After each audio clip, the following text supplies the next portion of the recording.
Class 10 प्रश्नावली 3.5।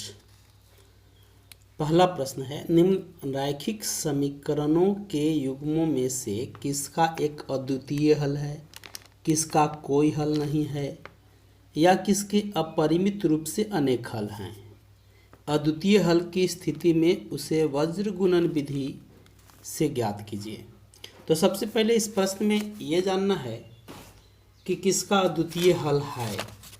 यदि अद्वितीय हल है तब उसे आगे हल करना है, और अनेक हल है या कोई हल नहीं है इस स्थिति में छोड़ देना है।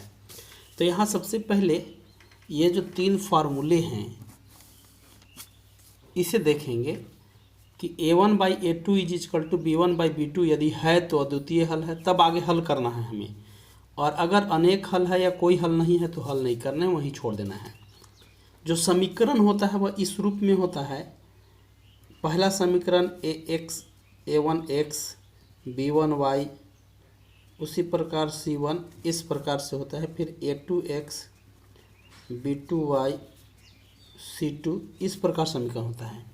यानी पहला समीकरण में x के साथ जो भी रहता है वो a1 होता है, y के साथ जो होता है b1 होता है, और केवल अंकीय मान c1 होता है। उसी प्रकार दूसरा समीकरण में x के साथ a2, y के साथ b2 और यहाँ c2 होता है।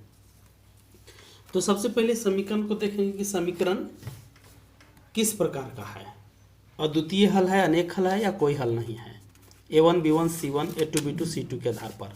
तो पहला प्रश्न देखते हैं 3.5 का।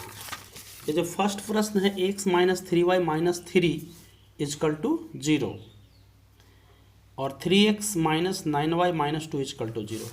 अब हम यहाँ यदि a1/a2 लेते हैं तो a1 x के साथ कुछ नहीं यानी 1, a2 हो गया 3 तो 1/3। b1/b2 लेते हैं तो -3 - -9 -3 - -9, इसे जब काटे तो 3 3 9 यानी 1/3। c1/c2 लेते हैं तो यहाँ -3 - -2, माइनस में खत्म हो गया 3/2, यानी कि a1/a2 = b1/b2, लेकिन बराबर नहीं है c1/c2 के। ये दोनों तो बराबर है लेकिन ये बराबर नहीं है। अगर इस प्रकार रखते हैं तो a1a2 = b1b2 ≠ c1c2, यानी कि कोई हल नहीं है। और जब कोई हल नहीं है तो हमको यहीं पर छोड़ देना है, आप आगे नहीं बनाना है। आगे तब बनाएंगे जब अद्वितीय हल मिलेगा।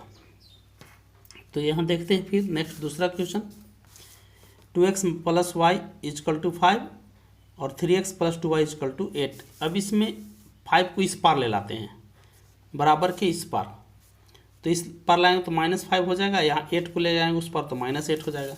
अब यहाँ भी a1a2 b1b2 निकालते हैं तो a1/a2 2/3, b1/b2 1/2। यहाँ मिल ही नहीं रहा तो c1/c2 निकालने की ज़रूरत नहीं है। तो a1/a2 बराबर नहीं है b1/b2 के, और अगर नहीं है तो अद्वितीय हल है। चूँकि हमको यहाँ मिला है अद्वितीय हल का कि a1/a2 बराबर नहीं है b1/b2 का, तो अद्वितीय हल है। और जब अद्वितीय हल है तो फिर आगे इसका मान निकालना है।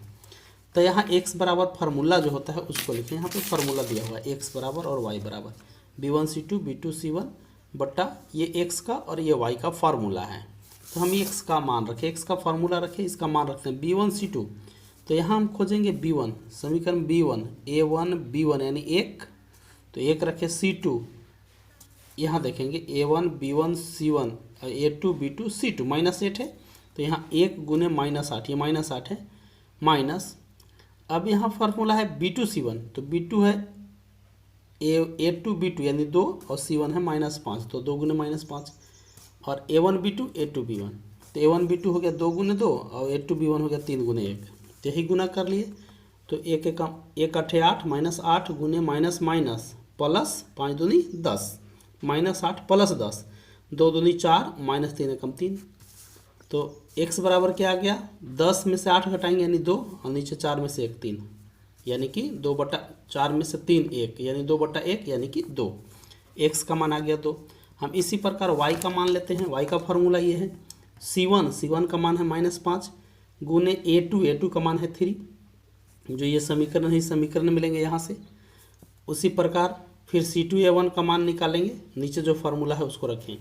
तो 5 × 15 -15, 8 दूनी 16 -16, फिर यहाँ माइनस यानी +16, 4 - 3, तो 16 में से 15 1, 1/1 यानी 1। तो x का मान 2 और y का मान 1। यह आ गया दूसरा का आंसर। तीसरा क्वेश्चन देखेंगे उसी प्रकार 3x minus 5y is equal to 20 और 6x minus 10y is equal to 40।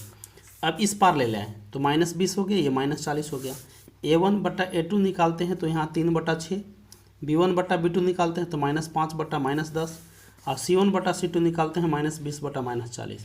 काटते हैं तो 1/2 1/2 1/2, यानी तीनों बराबर मिल गया, यानी कि अनेक हल होगा। अपरिमित रूप से अनेक हल, जब अनेक हल होगा तो यहीं छोड़ देना है, जब कोई हल नहीं हो तब निकालना है।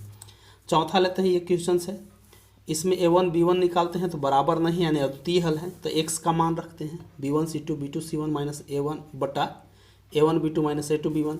मान रखते हैं b1 -3 है, यहाँ से a1 b1 -3 गुने -15, और फिर उसी प्रकार अगर लें तो -7 गुने -3 -7 -3 मान रख दिए। नीचे जो a1 b2 a2 b1 का है मान रख दिए, तो आ गया 15 तिया 45 माइनस माइनस प्लस 45 और 7 तिया 21, ये माइनस रह गया, माइनस माइनस प्लस 21, तो 45 माइनस 21 -3 और 3 तिया +9, तो 24/6 यानी 4। उसी प्रकार y का मान रखते हैं c1 a2 minus c2 a1 बटा ये जो है c1 -7 और a2 3। उसी प्रकार ये मान रख दिए c2 a1, और नीचे जो मान था ऊपर x वाला में वही होगा सेम, इसको रख दिए, तो हो गया 7 तिया -21 और माइनस माइनस प्लस 15 बटा -3 + 9। अब 15 में से 21 यानी 21 में से 15 -6 बटा 6 6 कट गया -1, यानी x बराबर 4 और y बराबर -1। इस प्रकार इसका हल करेंगे। इसमें मुख्य चीज़ ये फार्मूला है, इसे एक बार निश्चित रूप से नोट कर लेंगे और याद कर लेंगे और इसके बाद इसको बनाएंगे। धन्यवाद। अगला क्लास में